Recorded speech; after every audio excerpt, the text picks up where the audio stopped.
whatever, and they're in Bali or something, I don't know. Never did a gap year, me, just cracked on. Harry, appreciate the call, well done, thank you very much indeed. Robin's in Whitehaven. Robin, you want to come back to the fuel issue? Hi. Yeah, I'm absolutely sick and tired of this country being handout Britain. Why does people look for the government to help them all the time? We had coal fires.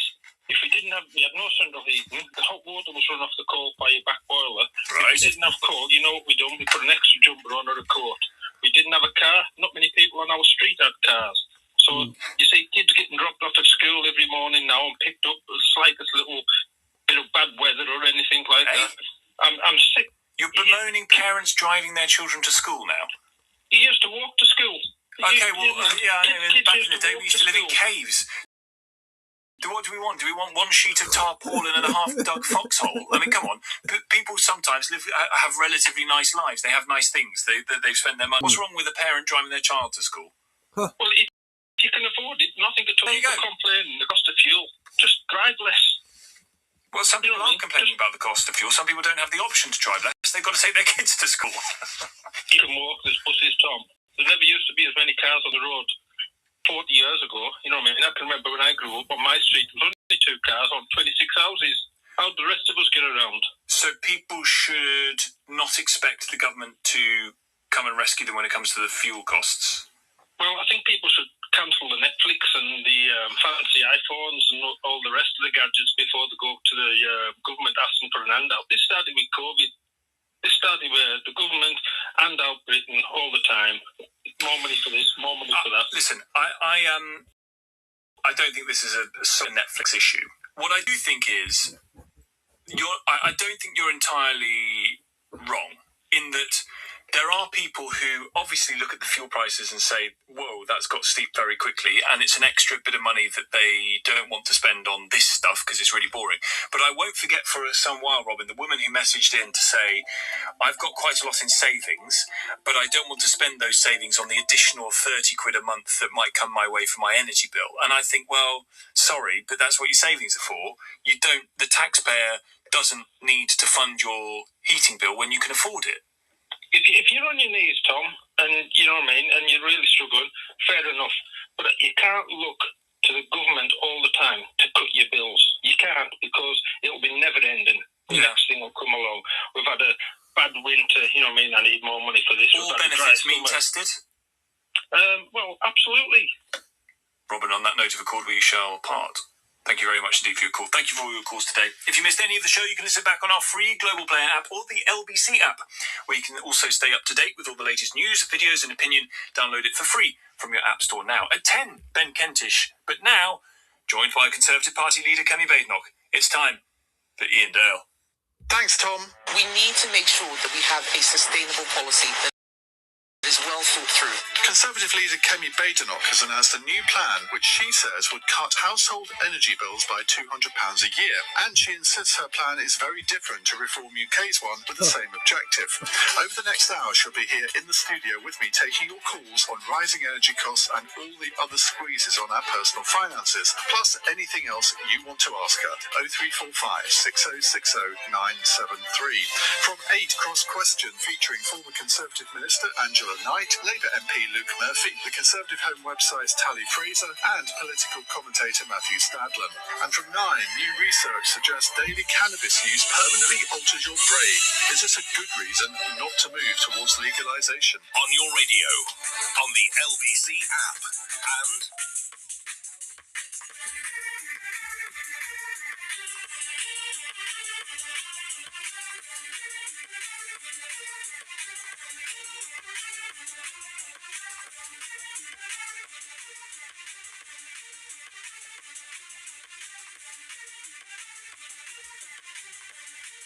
will remain under review while the conflict in the Middle East continues. We have continued the 5p cut in fuel duty for the next 5 months. That's in place through until September. And we've ensured that fuel duty isn't going up in line with inflation this year.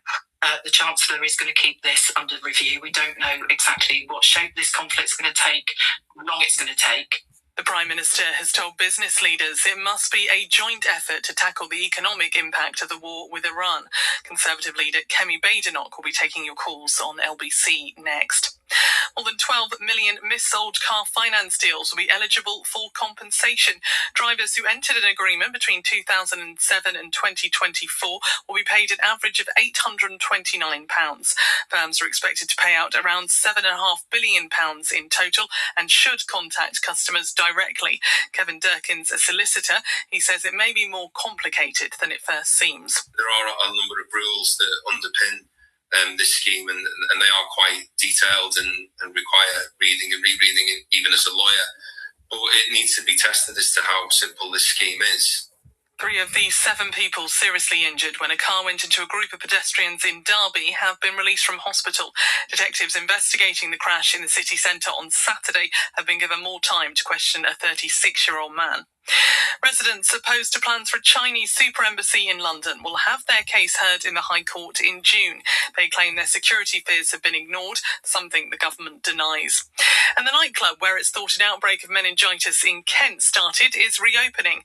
Bosses at Club Chemistry in Canterbury have confirmed they'll start letting people back on Thursday. There have been no new cases in the city in 9 days. In the city, the FTSE 100 has closed up 160 points at 10,127. The pound buys $1.31 and €1.15. LBC weather becoming gradually cloudy from the west tonight, but eastern areas staying clear to start. Cloudy for most later with a few spots of rain. Cloudy tomorrow with some patches of light rain to start. Brighter in the far northeast, then elsewhere by the afternoon. Highs of 16 degrees. From Global's newsroom for LBC, I'm Amelia Cox. This is LBC from Global, leading Britain's conversation. Call Kemi. Put your questions to the leader of the Conservative Party now. Call 0345 6060973. Hello, a very good evening and welcome to the programme. It's Ian Dale here with you until 10. It's 3 minutes past 7. Kemi Badenock, Leader of the Opposition, is here to take your calls. It's something she does every month. Welcome back. Thank you. I think I know what's going to dominate the questions today, but we'll see. I suspect it's energy prices, Iran, but there's a lot. What would you like a question on? Oh, let's talk about energy. Yes, it's my favourite topic at the moment. Well, let's crack on with it because we've got a call here from Dave in Milton Keynes. Dave, what would you like to ask Kemi? Evening, Ian. Evening, Mrs. Bader. Nice to speak to you. So this drilling in the North Sea oil, how is that going to affect the price that I pay at the pump and how much I pay for my gas and electricity? Okay, so at the moment, because there's a ban, we're not getting any revenues from it. And what we can do is start the drilling in the North Sea and then use those revenues to subsidise household bills. So right now, a lot of people don't know that quite a lot of your bills aren't coming from the wholesaler or the energy company. It's actually the government that's put loads of taxes on there. We think that those taxes need to come off. They're being used to subsidise things that, in my view, don't need subsidies. Why don't we just bring your bills down by drilling in the North Sea? It's not rocket science, but Labour don't seem to want to even think about it. It's important for our energy security, our financial security, our national security. We've got a cheap power plan that's actually scrapping VAT on your energy bills for 3 years. We'll pay for that by scrapping Ed Miliband's renewable obligation certificates, another thing that we think is out of date. So we can bring the price of bills down. Why isn't Labour doing it? Instead, they want to raise fuel duty. In September, they're telling people they've extended it for 5 months. We froze it for 14 years. In fact, we cut it in 2022. So there's a lot that can be done. People out there are struggling. I'm very worried about the cost of filling up my car. I'm very worried about the cost of living for my constituents. So Ed Miliband and Keir Starmer need to get a grip. Do you not think there ought to be short-term measures, though, to alleviate people's problems at the moment? The Australian government, I think, they've abolished taxation. I think they're equivalent. They've cut fuel duty. Yes, that's a left-wing government in Australia. Yeah. Australia's cutting fuel duty. Norway's Labour government's drilling in the North Sea. Our guys are just sitting on their hands, doing nothing. Or even worse, they're actually making it worse by increasing fuel duty in September. Well, their argument would be for the longer term that in the end, if we aren't so reliant on fossil fuels and we switch to renewables, then that will be an advantage if there's a future energy crisis in the world. Now, there is a certain logic to that, but do you think we can ever be totally reliant on renewables? I think, in the distant future, we can be. But if you want to move to renewables, you don't just switch off the oil and gas drilling and say, we'll switch that off and then hopefully renewables will come online one day. This is supposed to be a transition. A transition is continual. It's not a stop and then you hopefully jump to renewables, which are nowhere near ready. And by the way, when the wind is not blowing, what do we need? Gas. We have gas right here in the North Sea. Instead, we're importing 40% of our gas from Norway, who are drilling in the same North Sea.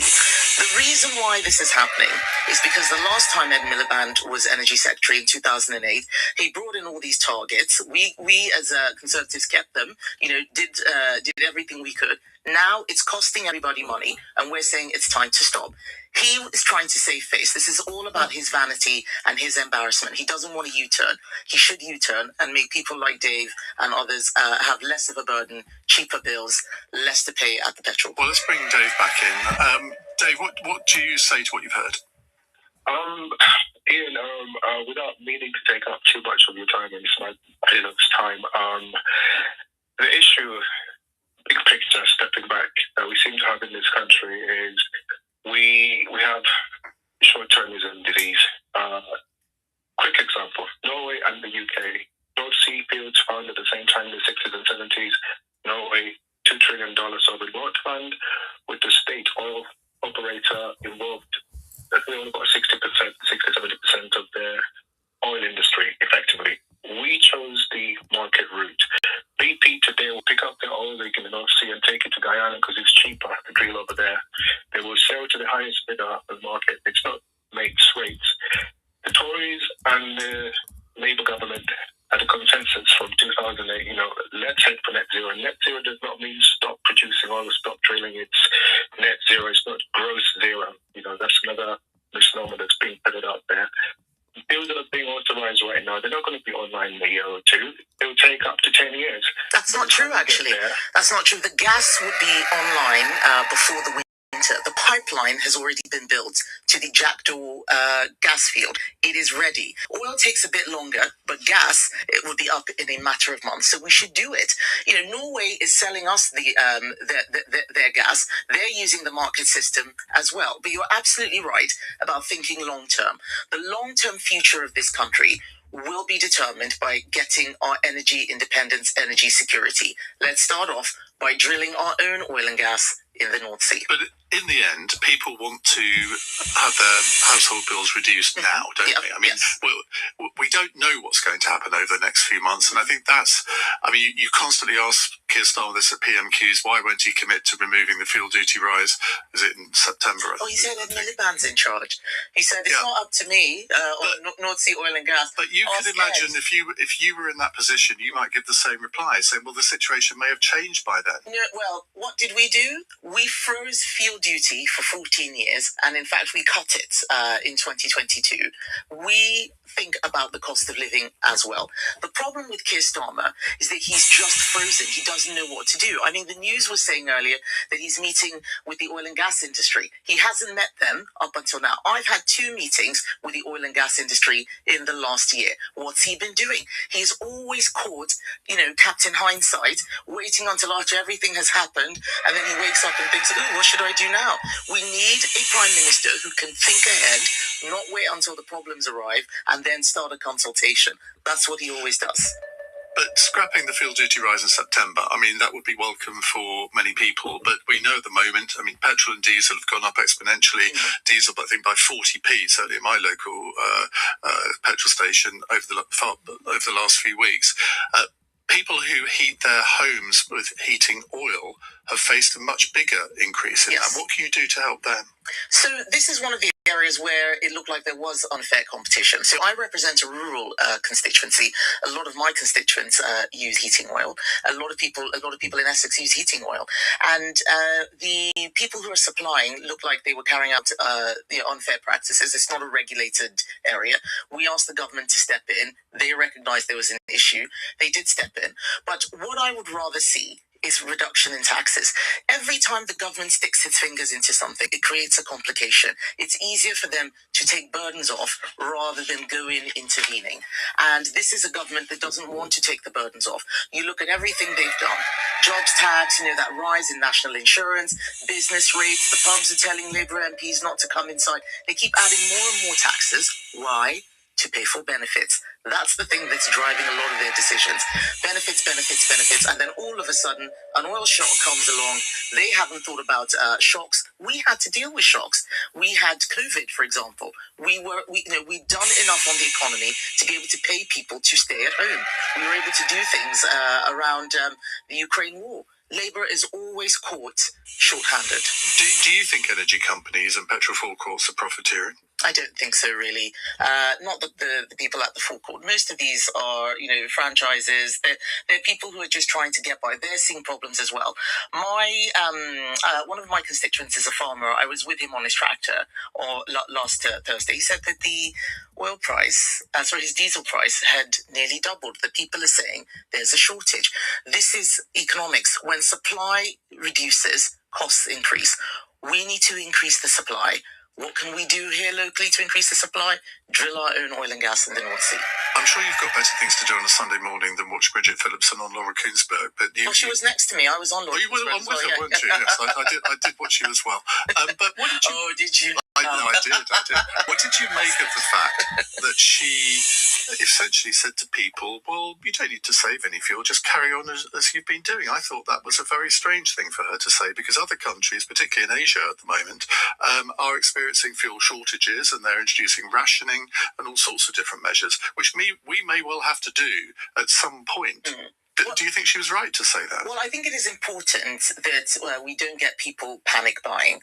So I think the government has a responsibility to let people know it has got a plan.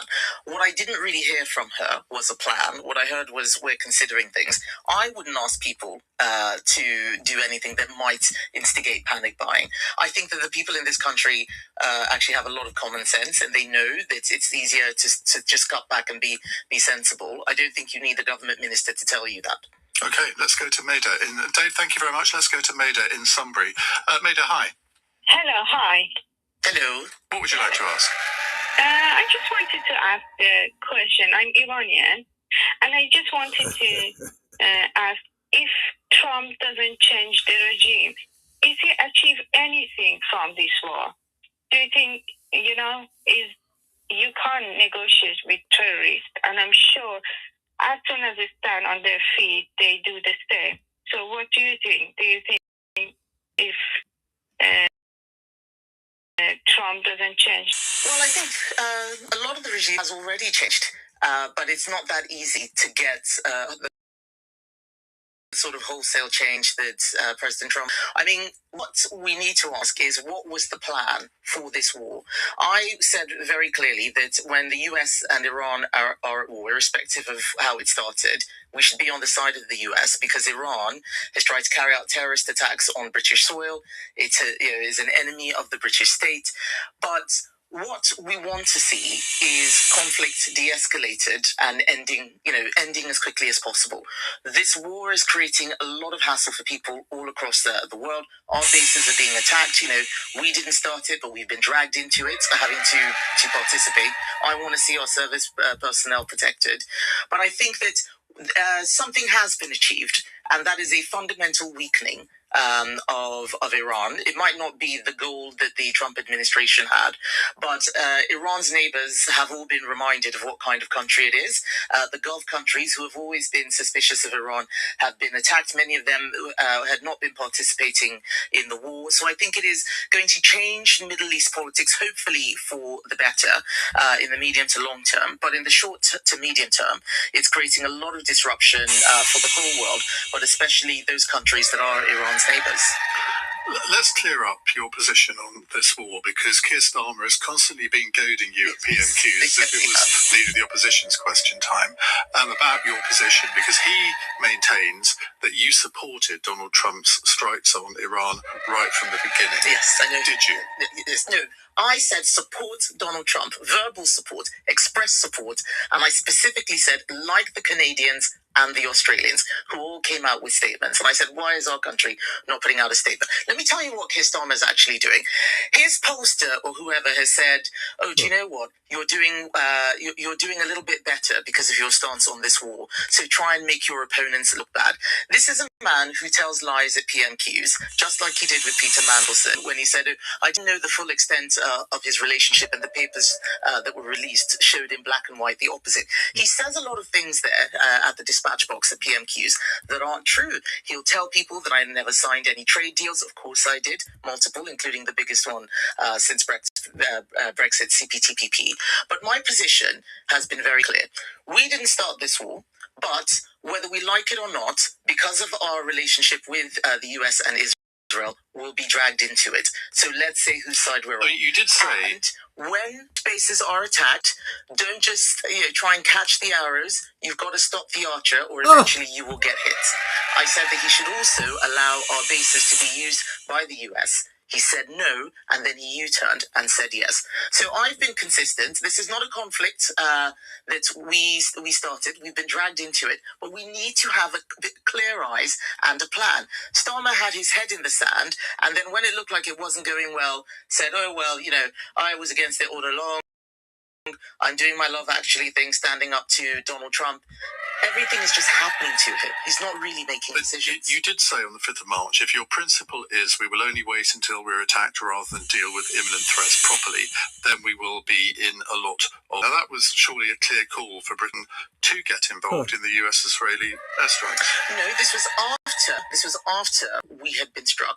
And I was making that point specifically about nuclear war. That if you're in a nuclear war, someone fires a nuclear missile at you, it's pretty much too late. You have to make sure... So you're advocating first strike? No. What I'm saying is that you have to, where there is an imminent threat, this was about imminent threat. The US said that there was an imminent threat. And my view is that if they had evidence of an imminent threat, it makes sense. If there is an imminent threat, then you do need to do something. If we know that somebody is about to send a nuclear missile to Britain, we can't say, well, let's see, let's wait until it's in the air. But what would you do in that circumstance then? Because you kind of seem to be advocating, well, you getting your nuclear strike before they do. No. If there is an imminent threat, it's not just about pressing nuclear buttons. I don't have access to the kind of information that the Prime Minister has. I'm talking about a situation where we have clear evidence that an attack is about to happen. You need to do something to prevent it. If we know that a terrorist attack is going to happen, we don't say, oh, well, let's see, and wait until after it's happened before we do something. If there is a threat, then you do need to do something. That's quite different from the situation which Keir Starmer is making out, that I wanted us to just go in and attack Iran. We didn't have the evidence that the US said they had about an imminent threat. But it is very important that the people running this country understand what they're going to do in a dangerous situation before it happens. And Keir Starmer hasn't said what he would do in the case of an imminent threat. What does victory look like for you?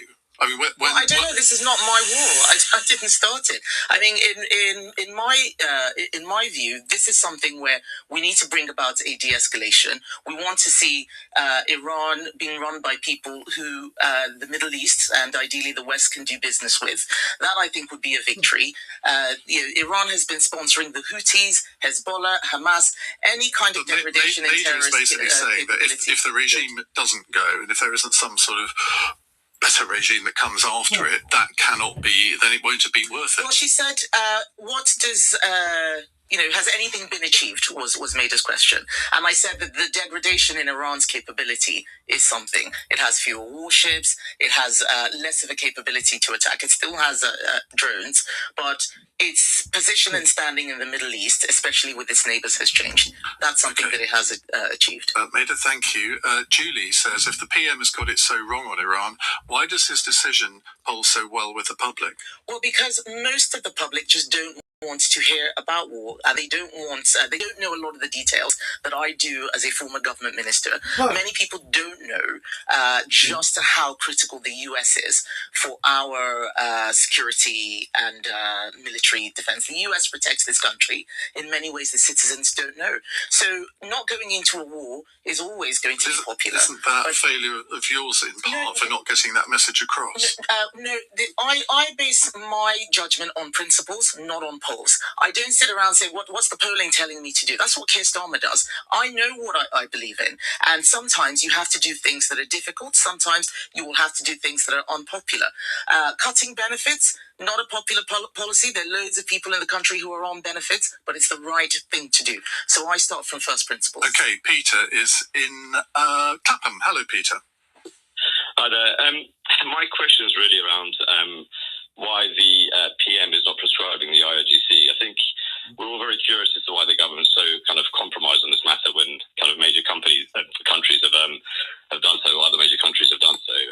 The IRGC seems to have a worrying amount of assets in the UK at the moment. So if the regime were to fall, which we believe it will, these people are going to be coming to the UK. So we need to be very aware of that. I think we've also seen their involvement in, the Iranian regime's involvement in civil destruction through funding a lot of the Islamic centres in the UK. So this is just going to get worse. As an Iranian, I'm very concerned as we've seen what fanatics have done to my country. So now it's on my doorstep in the UK. So when will they actually prescribe them? So I don't know why he won't prescribe the IRGC. Because under our legislation, they are essentially a state organisation rather than the conventional terrorist. I don't think that's well, that's right, the explanation they give. That's not the explanation that he has given in the letters that that I've written. As it happens, we do have legislation, the National Security Act, which Conservatives brought in, that deals with state organisations that are doing that. But it's very interesting how the opinion of people of Iranian background, Iranian descent, is so different from many of the people who are going out there talking about this conflict. A lot of people who don't know anything about Iran are busy, supporting the Ayatollahs, siding with Iran. They do not understand just how terrible this regime is. And the IRGC is effectively, it's KGB. That's sort of the easiest way of describing it. I've written to Keir Starmer saying that I would help with prescription. There are some people who think that there's another reason, which is, very, very highly classified. We didn't prescribe the IRGC. We brought in the National Security Act as a way of dealing with things like this. So I'm very open to hearing if there are more reasons which are not in the public domain. I do have security classification, which means that I can hear them. But right now, when you ask Keir Starmer these questions, he just says blah, blah, blah. I mean, Ian Duncan Smith asked him this question at PMQs, and he didn't say what you just said, Ian. He just gave, a blah, blah, blah answer. That's what he likes to do. He doesn't like to answer questions. I think he's actually afraid of telling people the truth. Wesley says, what do you think of the ex-Prime Minister Liz Truss slagging off our country at the CPAC conference in Washington? Oh, has she done that? What'd she say? Apparently she has. Okay, well... Why don't you just get rid of her out of the party? Well, let's hear what she actually said. Liz Truss is a former Prime Minister, but she is no longer a Member of Parliament. I'm thinking about Members of Parliament. That's where my primary responsibility is. If she has broken a rule of the Conservative Party, then yes, things can happen. But I don't just arbitrarily chuck people out. We have rules and regulations. I think people would want to know that if I did become Prime Minister, I wouldn't be starting a witch hunt. Do you not think that could be a little bit of a... Tony Blair had a clause 4 moment. Do you not think that could be yours, where if you're trying to shake off all of the bad things from the past, that would signal that this is a new Conservative Party? Actually, the new Conservative Party is here. Nigel Farage has been doing a lot of my spring cleaning for me. Liz Truss is she's not an MP. She doesn't even live in the country. She's an ex-Prime Minister. That is true. She doesn't live in the country, really. Well, she's all right. Does she? Because I didn't see her here. She's always in the US. I assume she moved. Has she not? Not to my knowledge. Oh, okay. Well, maybe she does live here. But the fact is, she's in the US. She has a lot of US activities. She is not in Parliament. My view is that we need to focus on making sure people understand what the Conservative Party under Kemi Badenock's leadership is. I'm sick and tired of all of these stories stories about rows and people fighting, infighting. It's just a distraction. The people who are running the country now are Labour, and they are making a mess. Unemployment has increased every single month. That worries me. We need to drill our own oil and gas in the North Sea. That worries me. We've got great policies like abolishing stamp duty and getting rid of business rates for retail, hospitality, and leisure. Those are the things that I want to be talking about. I'm going to try and call in. This, but I'll wait to see Give me exactly a second. what those I'm going to try and call No former Prime Minister. Kemi. In fact, to be honest, no citizen of this country should be We'll get the exact quote, so we can quote it to you. Yes. So we'll do that after the news. But in the meantime, a former Prime Minister should be selling their country positively, as opposed to not down the river. Yes. Ali is in Grimsby. Ali, hi. Yeah, hi there. So Kemi, I'm a practicing British Muslim, and when you defended Nick Timothy, you said that he was defending British values. So Muslims praying in public isn't British, and now you're looking at banning the niqab. So Muslim women dressing in according to their faith isn't British either. So I want to ask you directly, is there any expression of my faith in public life that you actually find acceptable? Thank you very much. This is a great question and allows me to explain quite a lot of what actually happened. We have no objection to people of any religion praying publicly. In fact, the people who've been hounded for praying publicly have often been Christians in various circumstances. The reason why Nick Timothy said what he did was for several reasons. The people who organized the event, Ramadan event, I think they're called, they are a highly controversial organization. Even Keir Starmer withdrew from an event organized by them. The presence of the mayor seemed to be an endorsement. The way that women were segregated, I don't think that's right. I think gender segregation in a mosque is very different from doing it in Trafalgar Square, a very, very public space, right opposite the National Gallery, St. Martin's in the Fields. Why should it be okay in a mosque? I don't get involved in how people practice their religion within their religious institutions. But if you bring it into a public space, then that means people can comment. And sometimes people will say things that you don't like, but that is the risk of praying and doing things in public. Once you take religion out of your home, out of your church or mosque, and bring it onto the streets where everyone is, then you open it up for discussion. And I haven't said that we're going to ban the niqab. What I have actually said is that the burqa ban and the niqab ban in France, it doesn't seem to be working. But these are not religious, they're not religious items, they are cultural items. Not all Muslims wear the burqa or the niqab. I grew up in Nigeria, a country that's 50% Muslim. A lot of Muslims didn't dress like that. There's often a conflation between what is cultural and what is religious. We believe very much in the freedom to practice your religion. But when it comes to culture, we need a shared culture. I have always said that this is a multiracial country, not a multicultural country. Multicultural countries have a lot of problems. We need to try and find a way to make sure everybody has a British identity and British values. Now, people will have disagreements. What's wrong with different cultures living together? It depends on what you mean by culture. When we talk about culture, people often think of clothes or food. Those are the very superficial aspects of culture. It's actually more fundamental than that. It's norms, it's behaviors, how you treat women, who can get a job, and what can they get a job as? How do you raise your children? There are fundamental things about behavior that are deeply ingrained in culture, which the manifestations of clothing and food are, very often not that important. This is why I said that we haven't decided to ban the burqa or anything like that. Instead, we're having a culture and integration commission where we look at things very, very closely. More insidious things like cousin marriage, which I do want to ban, but let's get the evidence. There is nowhere in the Quran, as far as I'm concerned, that says you have to marry your cousin.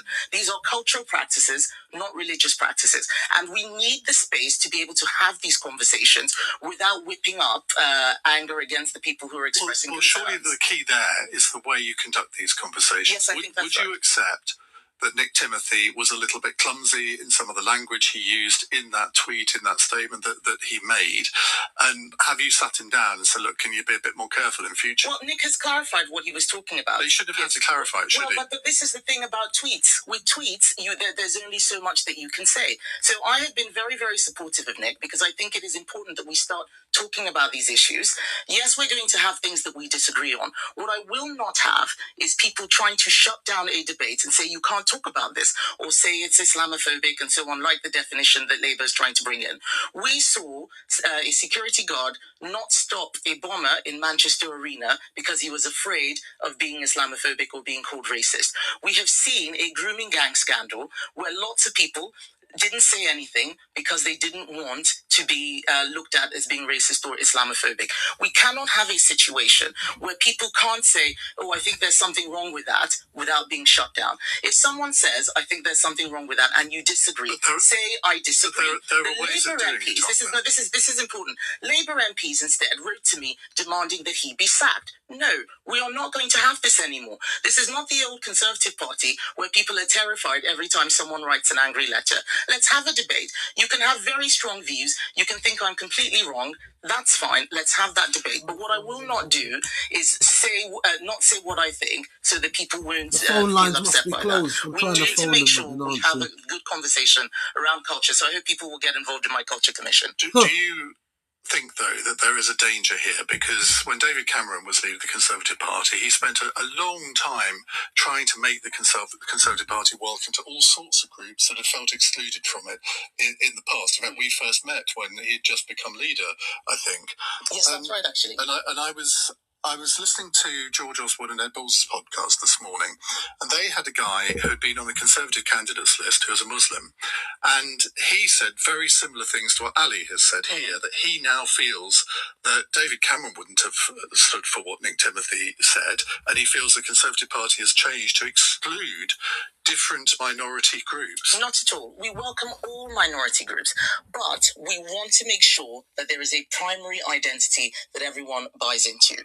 And there are things that I can say as an ethnic minority that perhaps maybe David Cameron didn't feel comfortable saying. There are many people of a minority background who moved to this country because they saw it as a majority Christian country that hosted and allowed others to be able to practice their faith safely. And they worry that this is changing. I remember speaking to someone, I won't say who because I didn't want to identify them, who said, we claimed asylum in this country, and the people that we were claiming asylum and running away from are now coming here. We need to not pretend that it's still 2005.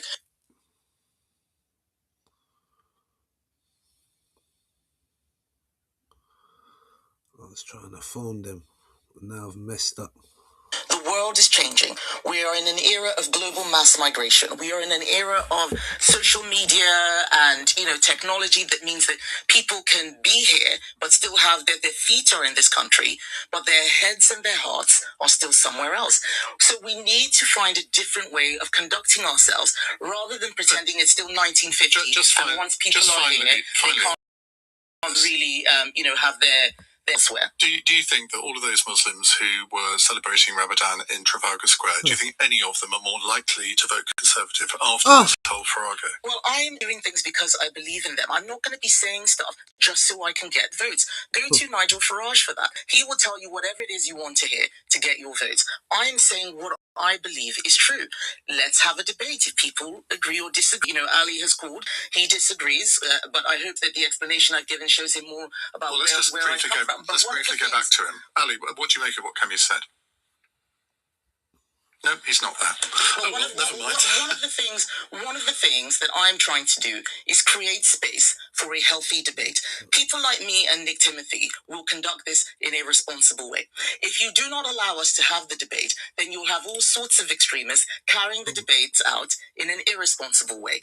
I don't want that to happen. The Conservative Party has a responsibility to ensure that we keep social cohesion. Everybody else wants to have lots of different tribes and groups and collectives and identity. We stand against identity politics. Ali has miraculously reappeared. What do you make of it, Ali? Yeah, so I don't think that is quite satisfying. She talks about, she criticizes... You can talk to Kemi directly. And she talks about gender segregation. But that... Yes, yeah, but that post, well, Timothy's original post, it said that mass prayer in public is an act of domination. He called the adhan, the call of prayer itself, an act of domination. He didn't mention women once. He didn't even talk about the charity itself once. That defense came afterwards. There's a bit of a shifting goalpost here. Well, Well, I'm giving my views and my reasons. Nick has written a lot about this, and he said a lot about this. I think that this is one of those things where we'll have to agree to disagree. I know, and I say this again as someone from an ethnic minority background, it can be very uncomfortable if people are criticizing certain things which you see as part of your identity. So let's have this discussion. There are people who have different views about how prayer should be conducted. I think that there are some things which are fine, and there are other things that are not fine in a public space. Right, we will continue with your calls to Kemi in just a moment. 0345 6060 973. And we have got Liz Truss's words, which we'll read out to Kemi in just a moment. It's 7:35 on LBC. Let's get the news headlines from Amelia Cox. The Prime Minister has told business leaders the UK is working on a viable plan to reopen the Strait of Hormuz. Sir Keir Starmer has hosted a meeting in Downing Street to discuss the economic impact of war in the Middle East. Millions of drivers who have been missold car finance will receive an average payout of £829. The Financial Conduct Authority says around 12.1 million agreements are eligible for compensation. And 3 of the 7 people seriously injured when a car crashed into pedestrians in Derby over the weekend have been released from hospital. Police have been given more time to question a 36-year-old man over what happened. LBC weather becoming gradually cloudy from the west tonight, but eastern areas staying clear to start. Cloudy for most later with a few spots of rain, lows of 3 degrees. This is LBC. This time last year, Hassan was working in sales.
What do you think so far?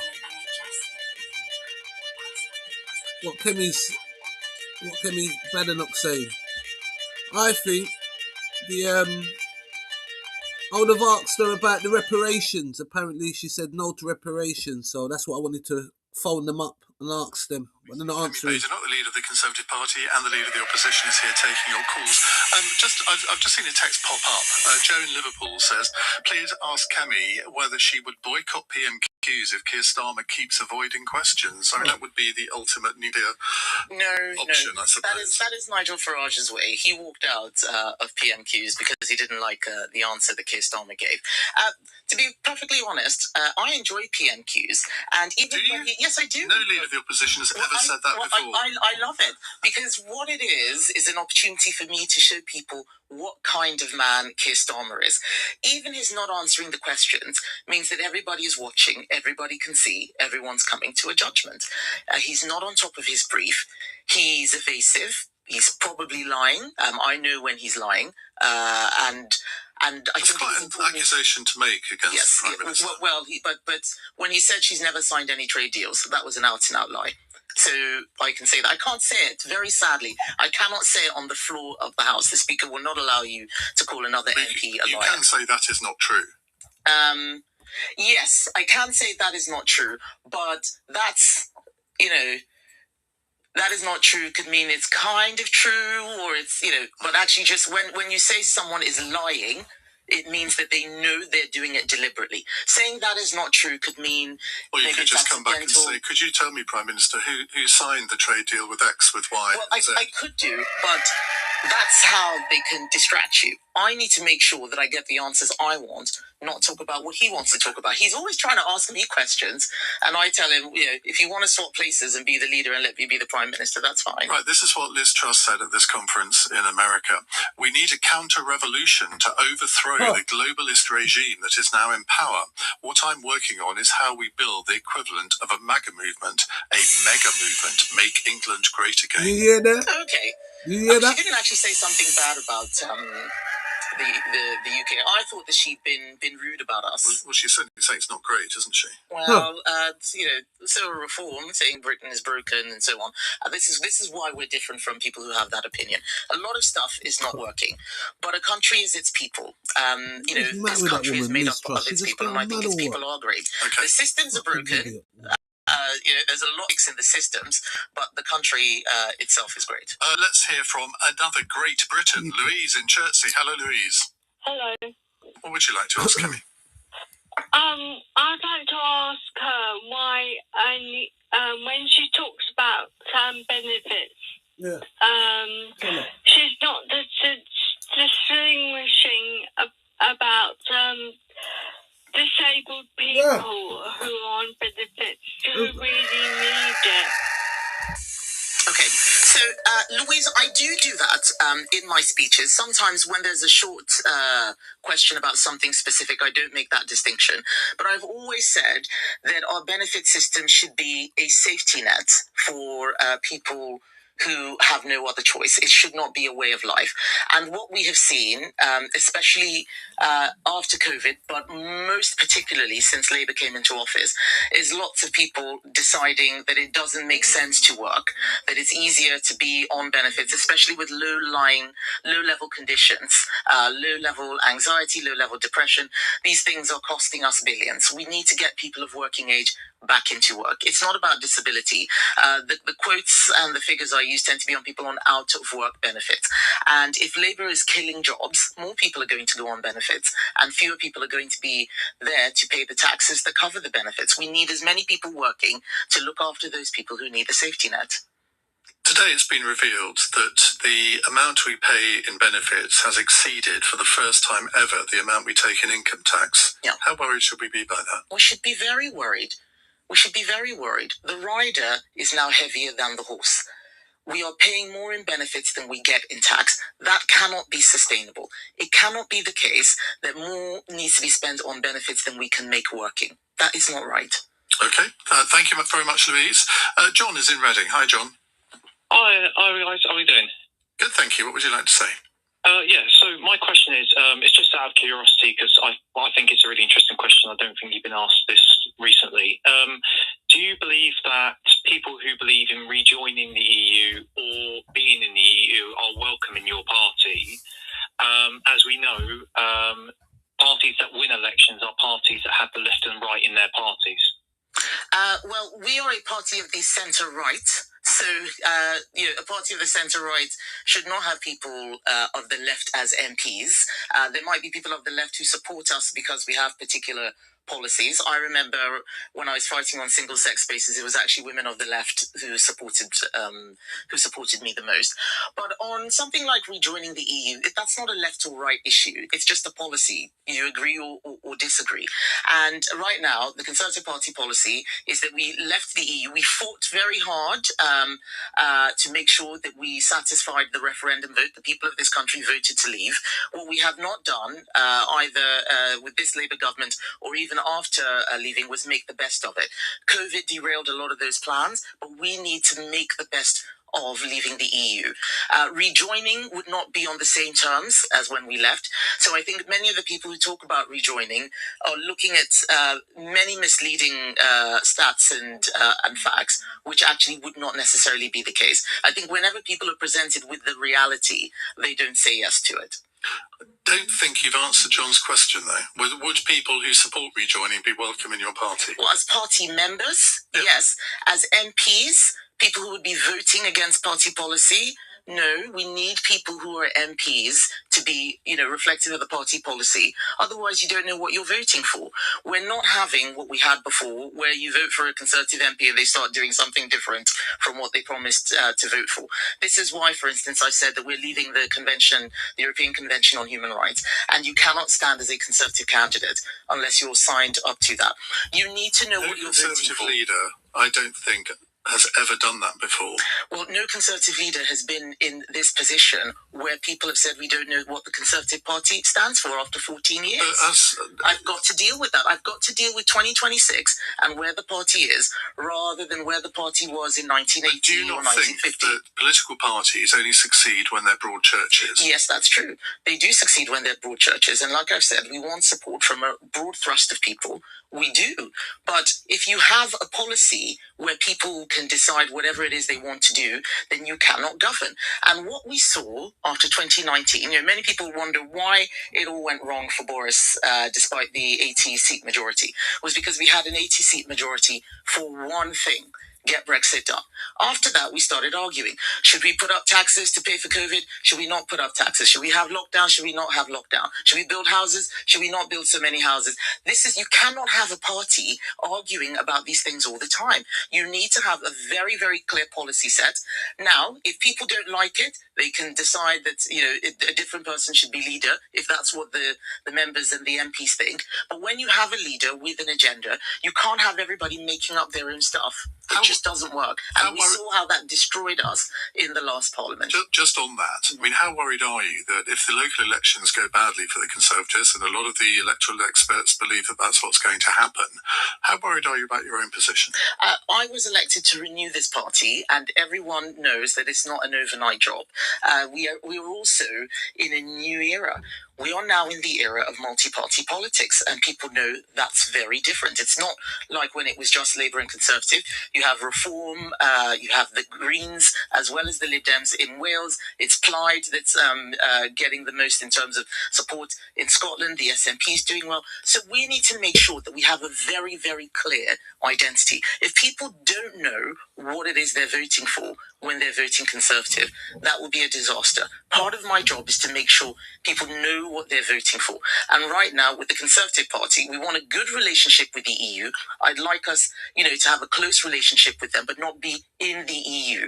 We have a free trade agreement with the EU. There are a lot more things that we can do to improve trade and business between the two countries. There's more cooperation that we can do, but we should not be paying money to them and having them write our laws like we did when we were in the EU. Right, 30 more minutes with Kemi Badenock. Do let us know if you'd like to ask her a question. 0345 6060 973. It's 7:47. Nick Ferrari at breakfast on LBC. Promises made. The NHS is broken, but it's not beaten, and together we will turn it around. Promises broken. The NHS is set to miss key targets to shorten waiting times for help at A&E, cancer care and planned hospital treatment. And as Easter approaches, could it be an awful April for patients? We're taking strike action to bring the government back to the table, to put that investment back on the table, and hopefully come to a deal that means no further strike action at all. Time for a check-up on the health of the health service then. As the boss of NHS England, Sir Jim Mackey takes your calls in an LBC exclusive phone-in tomorrow from 7. Nick Ferrari at breakfast. Back tomorrow morning from 7. Listen on our free Global Player app or the LBC app. Chase is the digital bank that boosts your savings to 4.5% AER variable. A boost? Yep, it includes a 2.25% AER boost for the first 12 months. Are they being boosted now? All the time. Bedtime, gym time, romantic dinner time. And soon you could boost your way to... beach time. Boost your savings with Chase. Search Chase Boosted Saver. 18 plus UK residents available to new Chase current account customers for their first 31 days. 4.41% gross interest paid monthly. Eligibility and T's and C's apply. On day 3 of leftovers for lunch, have a day off. Switch it up with a double cheeseburger for $2.49 on the McDonald's Saver menu. Leftovers left the chat. Talk about saver satisfaction. Served from 11 a.m. Price and participation may vary. Fees apply to delivery orders, subject to availability. Everyone needs water to drink, wash, cook and clean with. But the pipes that supply it to our homes and businesses are aging and need upgrading. Our water companies have already replaced thousands of miles of pipes and will be replacing thousands more by 2030 to keep our water flowing into the future. It's all part of the Big Upgrade, a huge national effort to improve our country's water networks. To find out more, visit thebigupgrade.org.uk. If you were missold a home on a holiday park, holidayparkadvicecentre.co.uk could help you receive compensation. Text ADVICE to 78900. Tesco Insurance are driving down the cost of motoring with 10% off car insurance. Take out the car insurance policy before the 15th of May 2026 and you'll get 10% off with club card prices. We offer a range of cover options, so you can choose the one that's right for you. Save 10% when you buy or renew a car policy with Tesco Insurance. Search Tesco Car Insurance and get a quote direct today. Club card required. Excludes add-ons. T's and C's apply. Ian Dale on LBC. 10 to 8 on LBC. Don't forget Cross Question coming up at 8. We have John in Coventry on the line now. Hello, John. Hi there. What would you like to ask? I was just curious on Kemi's position about how her race makes her more comfortable sort of saying things about Islam, but also she seems to oppose identity politics. To me, it seems like her identity is what is informing her opinion on Islam. No, it isn't. My opinion on culture and integration is formed from my personal experience. That's separate from my identity. But because I am from an ethnic minority background, I am able to use my own personal experience to be able to counter arguments when people try and pretend that all black people think this way or all white people think this. I'm able to say, actually, I, for instance, was very irritated by the idea of white privilege. I think that it was something that was very distorting. A lot of the work that I'd done as Equalities Minister actually showed that it was white boys from working class background who were actually the most disadvantaged. And a lot of white people felt uncomfortable saying that because they thought it was, that it was not the done thing, or it was them just speaking out of preference for their own. And I was able to actually show the evidence and say, I've looked at this. I don't think that's the case. What I want is for everybody to be able to speak and speak their mind honestly, in good faith, without being attacked on the basis of their identity. And I also, my personal experience growing up in a country where everyone looked like me. There are 300 different languages, loads of religions, lots of different cultures. It was actually very destabilizing. And many people assume that culture and multiculturalism is all about race, it's all about religion. It isn't. It's much more complex than that. And I don't think that we have really had a clear and honest debate about the influence of culture on life outcomes, on a country's economy and growth. And I think that we should be able to have that conversation. That's why I launched this commission. Right, let's move on to a text question from Julie, who says, is Tony Blair right, should we leave the question there, to argue there is an unholy alliance between parts of the left and Islamists? And in brackets, is Keir Starmer a part of this alliance? Well, I think it's a very, very interesting point from Keir Starmer. I don't know which specific fact it was that he pointed out, but it is very clear that there is entryism by some people, by some Islamists into certain political parties in a way that would not happen with parties on the right. You look at the Green Party, for instance, it barely talks about the environment anymore. It's just become a fully sort of Marxist party. I worry that many people don't understand a lot of the ideology behind what it is that they're putting out there. So I think it's something that should be looked at. Okay, let's go to John in Ayr. Hello, John. Hello. Sorry, it's James. Is it James in Ayr? Yeah, it is, yeah. Hi. Hello again. I'd like to ask Miss Badenock, does she believe that Mr. Biden won the 2020 presidential election in the United States? And if she does believe that, what's her opinion of the subsequent storming of the Capitol by Donald Trump supporters? I feel as if we're in 2021. I know it's very 6 years ago. I think, I do think Joe Biden won the election. I didn't realize that was something in dispute. I think the storming Donald Trump certainly disputed it. Well, not in this country. It's not in dispute. I think the storming of the Capitol was wrong. James, why do you ask that? Because I think it's important that members on possibly further to the right of Miss Badenock in this country are starting to throw doubt on whether Mr. Biden actually won that election. And I think it's important that a representative of the right politically actually says that. Okay, well, I do think that. I do think that. I think he won it fair and square. You know, elections are often disputed. I remember the 2000 election. Do you remember the hanging chads, Ian? I just think that it's all become so much more contentious these days. If the 2000 election had been in 2020, I think it would have been a lot more controversial. And it was very, very controversial at the time. But at least they dealt with it in court cases rather than storming the Capitol. I don't think that all of this sort of mob action, whether it's on the left or the right, is appropriate. So I'm very happy to say that, make that clear. James, thank you. Stephen says, does Kemi think the PM is a bad person? Well, you know, it's my job to hold him to account. I don't think he is doing a good job. I think he is doing a bad job. So I talk about the man, the Prime Minister, the character of what I see. You know, I have said that he doesn't tell the truth, and I've given examples of that. I don't know how he conducts himself in his personal life. I suspect he's a good dad and a good family man.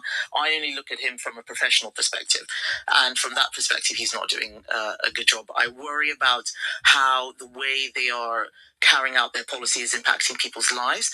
The statistic about unemployment really worries me. Not having a job can ruin a life. Young people not getting a job can completely change the direction and trajectory of their lives.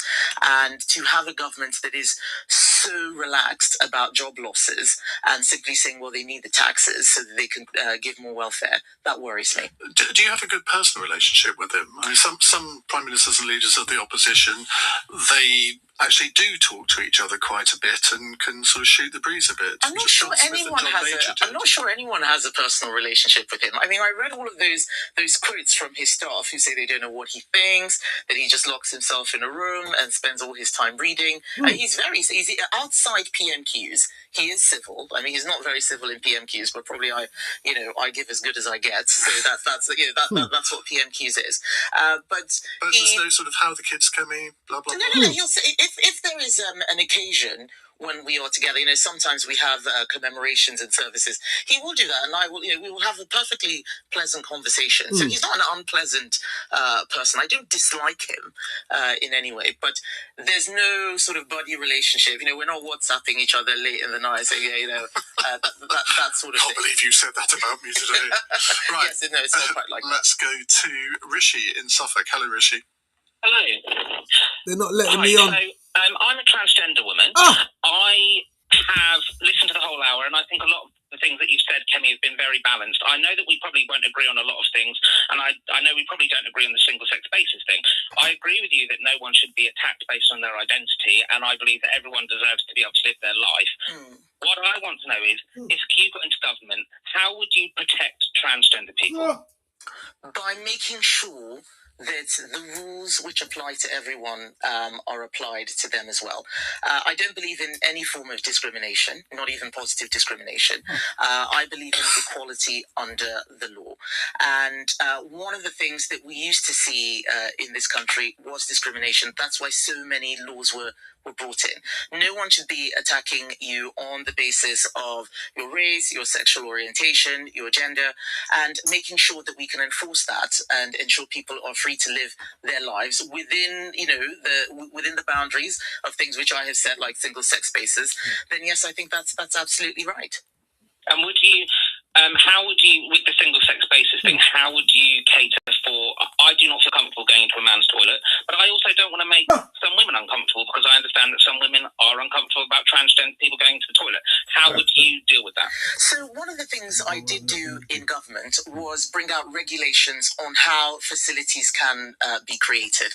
Where there's only room for one, you know, a small cafe, for instance, just having a single unisex, not gender neutral, I use unisex, something where anyone can use it, but it's private, is important. I think what I want to make sure is that everyone has privacy and dignity. That's the way to do it. The sorts of things that make people uncomfortable, where there's no privacy at all, where people aren't able to, keep themselves away from others or have to carry out bodily functions or cleaning in front of other people. I think that's the critical thing. Right, thank you very much indeed, Rishi. Some quick-fire questions. You'll love this one. Not. Who would be more welcome in the Conservative Party, Rupert Lowe or Zach Polansky? Oh, good question. So Rupert Lowe is not a fan of the Conservatives, neither is Zach Polansky. I imagine both of them would be wanting to cause trouble. So probably, if you had to pick. Well, if I had to pick, I think it depends. Pick for what? To do what? Just to be an ordinary member of the Conservative Party. Well, to be a member, I wouldn't stop either of them being a member. Stop them from being an MP. As long as they support coming out of the ECHR. Well, yes, that's right. If they wanted to, if I tell you what, if I was able to get Rupert Lowe and Zach Polansky to join the Conservative Party, that meant that I'd done a great deal of persuasion. That really would be a broad church. Right. How stressed did you get when you had to take exams? Not too stressed, actually. I think it probably sounds a bit weird, but because I like answering questions, this is why I enjoyed being in government and being on the other side of the dispatch box. I liked taking exams because I wanted to see the score. I didn't like it when I did badly, but in advance of the exam, I was probably an outlier in not getting too stressed by it. What was your worst subject at school? Please don't say economics. No. What was my worst subject at school? Do you mean the one I enjoyed the least, or the one that I did the worst? I got ungraded in physics O-level, which may not surprise you. At school, I did well in maths and English. What did I not do well in? Probably, I wasn't an amazing musician. I wasn't amazing. Okay. I would have liked to have done better. Right, as new surveys suggest, 75% of Premier League fans are against VAR. Are you? Well, my son is. I'm not a massive football person, so I take my views from my 9-year-old. I am a Crystal Palace supporter because my little boy is a Crystal Palace supporter, and he's wild about that team. So I think he doesn't like VAR actually. So I think I'd probably be on their side, but I don't want to sound like some football expert. I am not. Can the new BBC Director General turn things round for that embattled organisation? He would say that, wouldn't he, people? Yes, we shall see. We shall see. It sounds as if you're very confident. I think that the BBC is a very complex organisation. It's going to need a strong team of good people. Not one person alone can't fix it. 2 to go. Do you support British summertime? Yes, I do. And what's your Easter egg of choice, and how will you spend the Easter weekend? Cadbury's mini eggs. It's just a very definitive answer. I would say cream eggs. No, because the mini eggs I can indulge, but not overindulge. It's Lent, so I can't have them yet. But on Easter Sunday, I don't want to gorge. The mini eggs are the perfect size. Just have a few. All at once. So what are you doing over the Easter weekend? Are you actually having a little bit of time off? Not very much time off. So this is a 7-day week. I will take the weekend off so that I can see my children. I'm travelling up and down the country at the moment. So I'm in London now, but I'm going to be going to Manchester. So when I heard you in Aberdeen this morning, I did think, yeah, I know I'm everywhere. This is the local election campaign has started. I'm trying to get everybody to vote Conservative, and that means Good luck with that, Kemi. up and down the country. Well, hopefully we will do this once more before